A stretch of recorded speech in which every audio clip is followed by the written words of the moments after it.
જૂનાગઢમાં મહાશિવરાત્રિના મેળાને પગલે તંત્રની કાર્યવાહી છે। ગેરકાયદેસર દબાણ કરનાર સાધુ સામે કાર્યવાહી કરાઈ છે। સુદર્શન તળાવ નજીક સાધુ શિવગીરીએ દબાણ કર્યું। દબાણ દૂર કરતા જ ઘરમાંથી ઘાતક હથિયારો નીકળ્યા છે। તલવાર, દારિયા, કુહાડી જેવા ઘાતક હથિયારો મળી આવ્યા છે। ભવનાથ પોલીસે શિવગીરીની અટકાયત કરી છે। શિવગીરી સામે અનેક ગુનાઓ પણ નોંધાયેલા છે।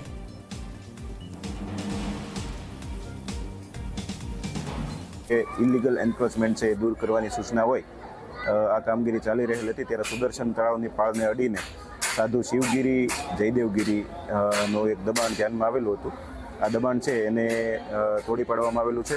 આ ઉપરાંત આ વ્યક્તિની ફરિયાદ એવી હતી કે એ આવતા જે ટુરિસ્ટ છે એ બધાને માર મારે છે, એમના હાથ પગ ભાગી નાખે છે। એના વિરુદ્ધ ઘણા બધા ગુના પણ નોંધાઈ ચૂક્યા છે અને તડીપાર પણ અગાઉ કરવામાં આવેલ હતો। તો આટલો ભયજનક માણસ હોય, મહાશિવરાત્રિ મેળામાં પણ એ ખૂબ ભયજનક હોય અને લોકોને ખોટી રીતે રંજાડ ન કરે એના માટે સર્ચ પણ કરવામાં આવેલું અને લગભગ 60-70 જેટલા હથિયારો પણ મળી આવ્યા છે અને આ હથિયારો પોલીસને સોંપવામાં આવેલા છે। આ બાબતે ગુનો પણ દાખલ કરેલો છે અને આગામી સમયમાં આને તડીપાર કરવાની કાર્યવાહી પણ કરવામાં આવશે।